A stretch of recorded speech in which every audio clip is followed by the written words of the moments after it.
عادل تعربد، الساحر المغربي ذو المهارات الفائقة.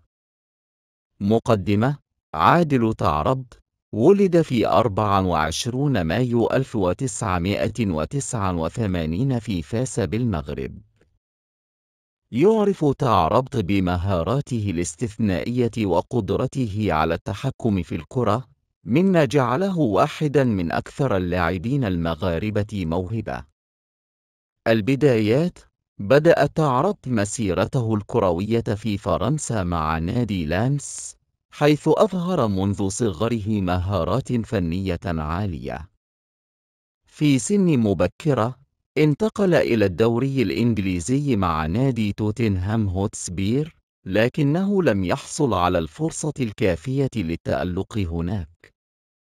التألق مع كوينز بارك رينجرز، المرحلة الأكثر بروزاً في مسيرة تعربد، كانت مع نادي كوينز بارك رينجرز، حيث قاد الفريق للصعود إلى الدوري الإنجليزي الممتاز بفضل أدائه الساحر وأهدافه الرائعة. أصبح تعربد لاعباً لا يمكن إيقافه، وكان دائماً ما يبهر الجماهير بمهاراته العالية. الانتقال إلى بنفيكا: في 2015 انتقل تعربد إلى نادي بنفيكا البرتغالي، حيث لعب في مركز جديد كخط وسط متأخر، وقدم أداءً مميزاً على الرغم من تغيير مركزه. ساهم في تحقيق الفريق للعديد من الألقاب المحلية.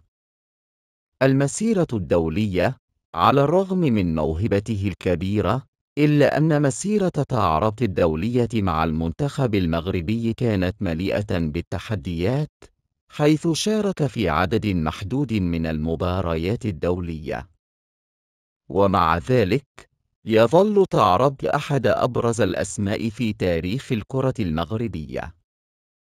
الخاتمة: عادل تعربد سيظل في ذاكرة عشاق كرة القدم كلاعب ذو مهارات استثنائية، استطاع أن يسحر الجماهير في كل مرة كان يلمس فيها الكرة.